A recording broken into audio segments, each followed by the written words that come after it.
Se tem um tema que unifica praticamente todos os filmes e séries do diretor e roteirista Mike Flanagan, esse tema é a morte. Pois é, o cara é obcecado com a finitude dessa nossa passagem breve por esse planeta e cada um dos seus projetos reflete sobre isso de um jeito ou de outro. Com a vida de Chuck não é diferente, embora talvez o diferencial da vez seja que esse novo filme não se utiliza tanto do terror para elaborar suas teses filosóficas fúnebres, como em praticamente todas as outras obras desse cineasta. De A Maldição da Residência Hill, A Missa da Meia-Noite, Doutor Sono, o Mike Flanagan sempre se utilizou do medo como o recurso principal para essa contemplação do fim, mas em A Vida de Chuck, ele abre mão de boa parte desse elemento assustador para se concentrar bem mais no outro aspecto que define a sua filmografia, que é o sentimentalismo. Aliás, não só o sentimentalismo, mas o sentimentalismo aliado à verborragia, que talvez seja um dos aspectos mais criticados da obra do Mike Flanagan.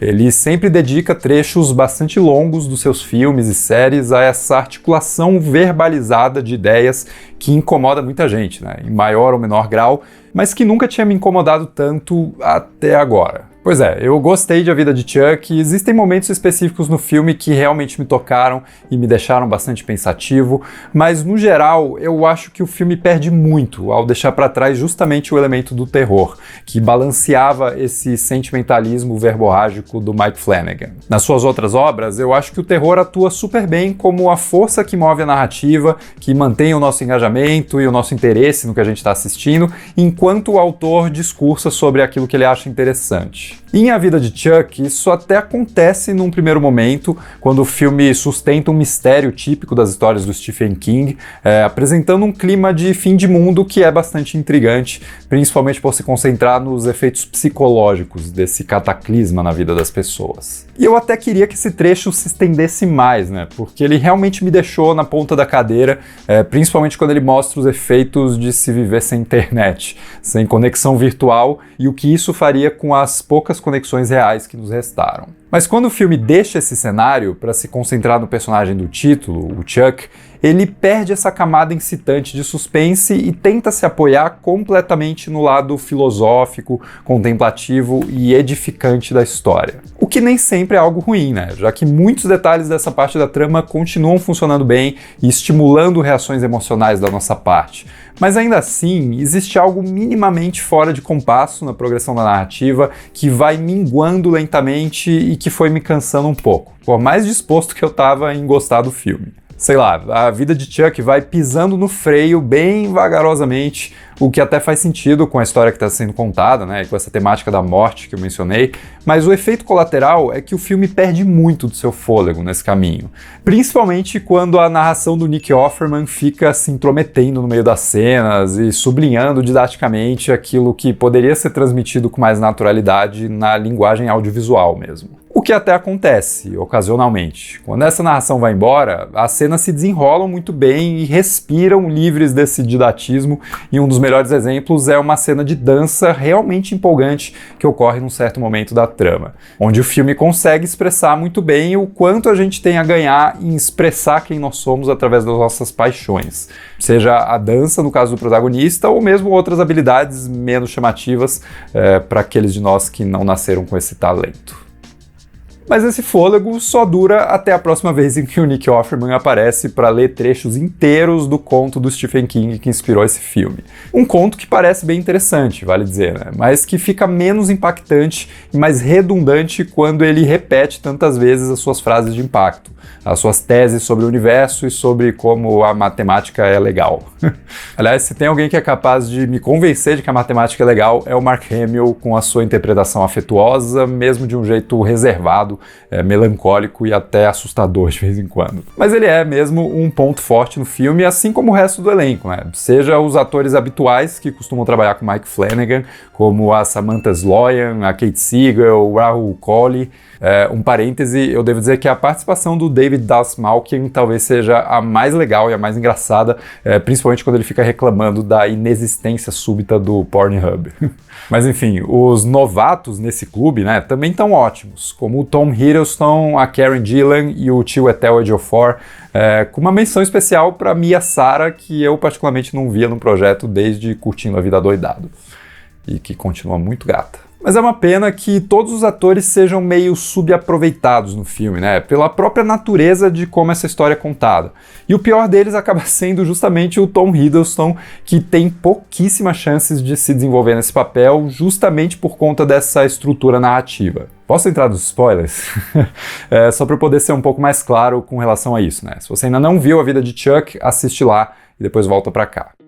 O filme é contado de trás para frente. Ele apresenta primeiro o terceiro ato, que mostra o mundo acabando e os personagens reagindo à figura misteriosa do Chuck, que é um contador que ninguém conhece, que passa a ser homenageado nesse fim da existência. Aí depois ele volta para o segundo ato, onde o Chuck dança com uma garota que ele acabou de conhecer, ao som de uma baterista, procurando sentir o sabor da vida através da sua musicalidade. E esse é um momento realmente capaz de nos empolgar pelo que ele é, e não só pelo que ele diz ser, com palavras. Muitas palavras. Muitas palavras. E daí o filme se encerra no ato 1, que me pareceu ser o mais longo e totalmente focado na infância do Chuck, descobrindo a sua paixão pela dança a partir de uma relação muito bonita com a sua avó.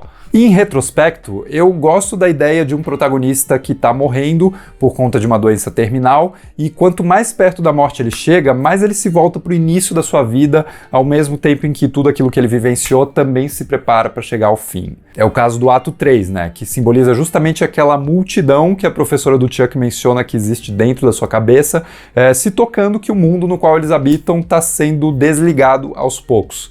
Os neurônios que davam vida a eles estão sumindo, né? Assim como as estrelas se apagam no céu. De novo, numa cena muito bacana. E eu gosto muito disso, desse elemento desconcertante de personagens que se revelam pra gente não como seres vivos de verdade, mas como projeções mentais de toda uma vida que agora vai chegar ao final.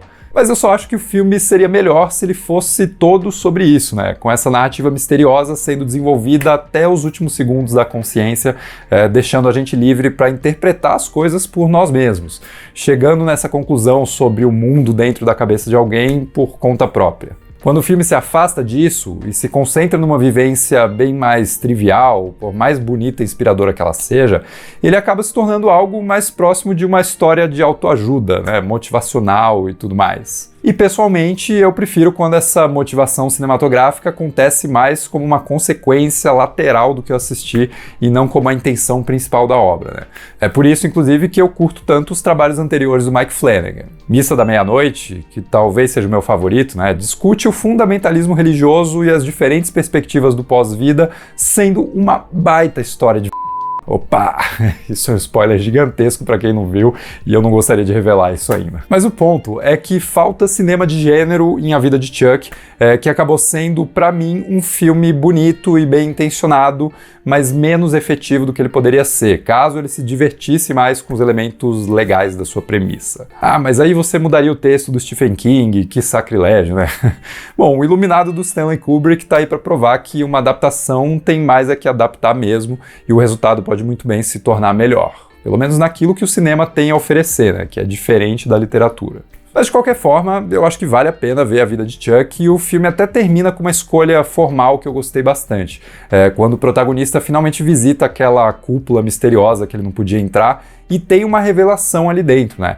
Indo embora decidido a não se deixar levar pelo que ele viu. E os créditos do filme sobem ali mesmo, em cima da imagem desse cenário, provocando a gente a pensar em qual seria a nossa própria revelação, qual é o grande destino que a gente gostaria de abraçar ou rejeitar, porque no fim do dia, né, a gente tem essa escolha sim, a gente pode tentar fazer o máximo para moldar a vida aquilo que a gente deseja que ela seja, mesmo que o caminho seja imperfeito, mesmo que você cometa erros e seja atormentado pelas decisões que não deram certo, ou que você sequer entende por que as tomou em primeiro lugar, mas faz parte. E o lance é seguir em frente, que sempre vai existir uma nova oportunidade para encontrar propósito e felicidade em algum canto dessa existência. Sempre vai existir uma nova dança, né, esperando por você na próxima esquina, mesmo que você não saiba dançar muito bem. Mas diz aí nos comentários o que você achou de A Vida de Chuck, vamos continuar essa discussão. E se gostou do vídeo, não esquece de deixar um like, se inscrever no canal, apertar o botão de hype aqui embaixo, e a gente se vê no próximo vídeo.